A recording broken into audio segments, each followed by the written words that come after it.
The biggest problem people seem to have with Pokken is a lack of support, especially if you look at the comments in the last video where I asked, is Pokken dead? There are two aspects of support I'm going to talk about.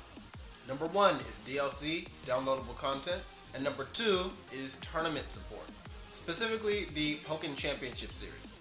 So how much do these two things matter, and should they be doing more? Let's get into it. But first things first, by they I mean the developers, Bandai Studios, and the marketing and tournament organizers, the Pokémon Company International, TPCI. Keep those two in mind and remember that they are separate entities because that's going to be very important throughout this video, but don't worry, I'll point that out when it comes up.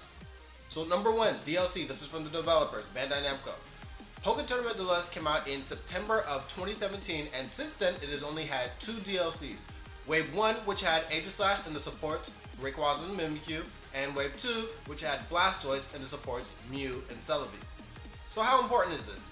Well, a game does not need tons of DLC to be a great game. Tekken 6, no DLC. Soul Calibur 5 had one DLC character.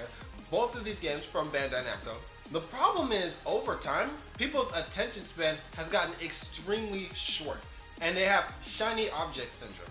Actually, look, there's a shiny new game right there. I should just drop Pokken and play it right now. That is the mentality that people have. If a game isn't vomiting out DLC constantly, they say it doesn't have support.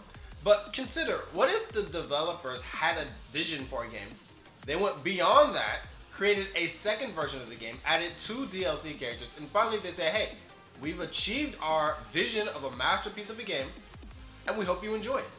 Would that not be enough? In 2019, nope. Oh, the new Smash is coming out. Oh, the Tekken DLC is out. Oh, Soul Calibur has another big titty waifu DLC. See you later, Pokken. That's what you're up against in 2019. So, verdict, I agree with the decision to not work the employees to death constantly releasing a ton of DLC all the time.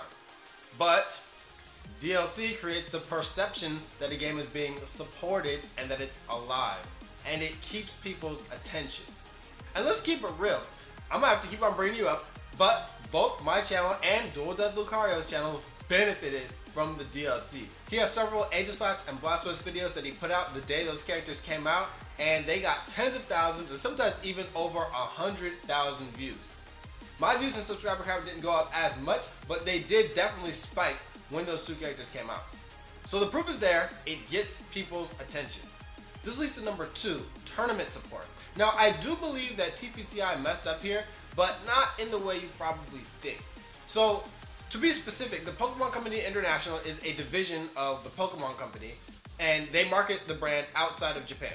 The Pokémon Company itself markets inside of Japan primarily and is owned by Game Freak, Nintendo, and Creatures. Basically, TPCI has nothing to do with Bandai Namco, which is the developers. TPCI runs the Pokken Championship Series, they decide to run 3v3, they set the prize pools with their marketing budget, etc.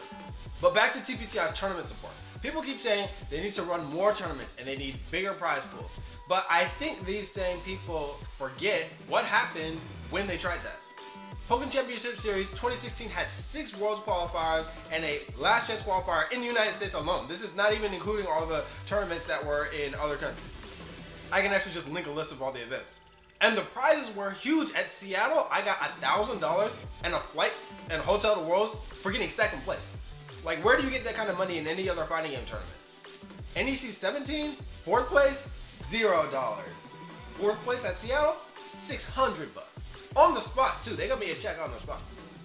They were dropping mad dimes. Like, look at this. $3,000 for first place at DreamHack Summer 2016 in Sweden. They didn't even advertise this well. We can get into advertising a little bit. And of course, the flight and the hotel. Top 8, $500. What tournament are you getting top 8 and still getting $500? It really makes it worth you actually going to these events. Here is the problem. The entrants were not that high.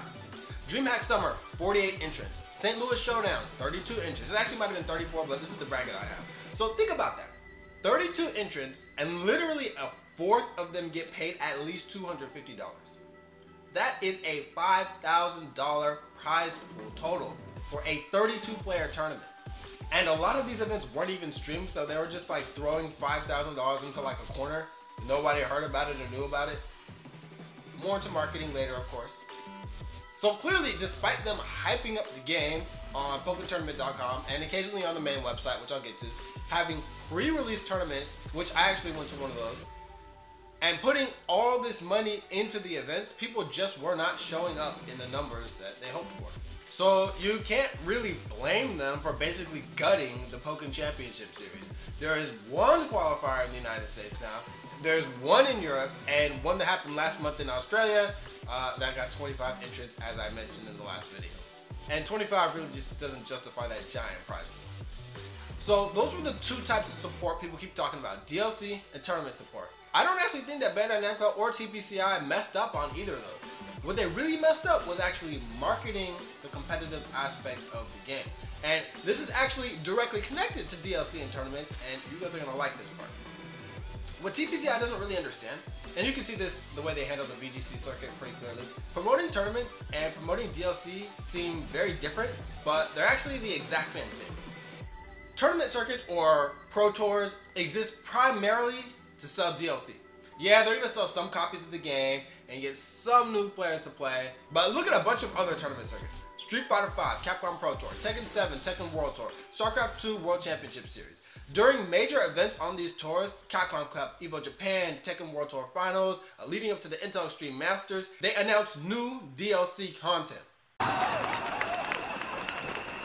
You're gonna put me in the next update, right, Harada?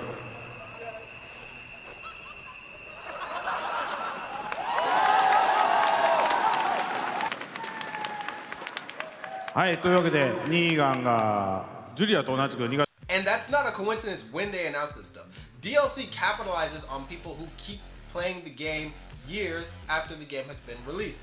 What type of player keeps playing a competitive game, especially in the case of fighting games where there's a story mode that's either terrible or has no replayability?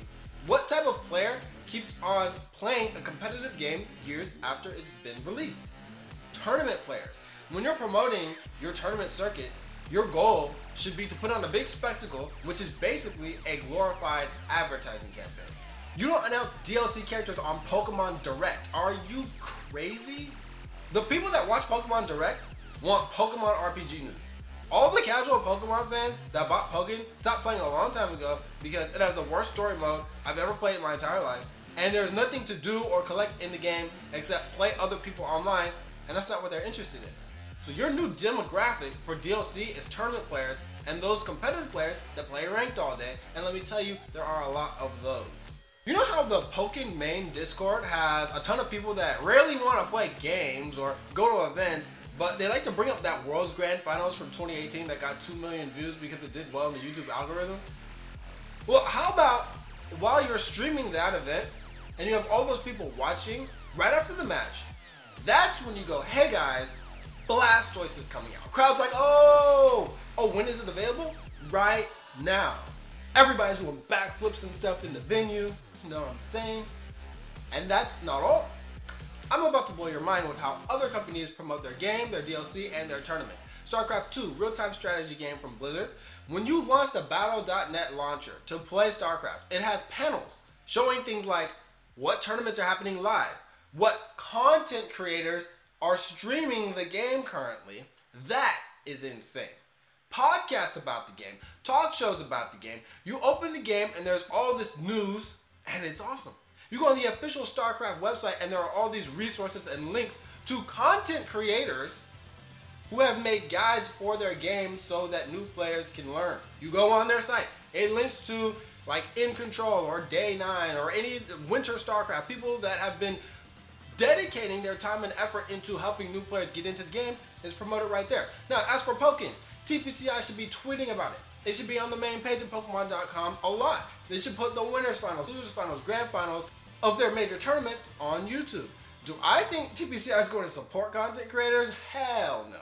But at least when you go online in the game, it would be beneficial for them if there were bulletins or notifications of major tournaments like international championships. Guilty Gear does this with Anime Ascension. When I played Guilty Gear just for like a couple of weeks, I turned the game on and on the main menu was like, oh yeah, Anime Ascension is this date and you can go here to find out more information. I was like, in the game? That's sick. Capcom Pro Tour is plastered all over the inside of Street Fighter V. Tekken 7 has a Tekken World Tour costume accessory. All of these games have DLC packs that specifically funnel money from the purchases of that DLC into the tournament prizing so that the company does not have to bleed money to have big prize pools. It's a win for everyone. Okay, so here is the entire TLDR for people who ask about this video but don't want to watch and they're trying to mess up my AdSense money. 3 bullet points. People say Pokken does not get enough support. I disagree. Bandai Namco put out enough DLC and TPCI put an obscene amount of money into their tournaments.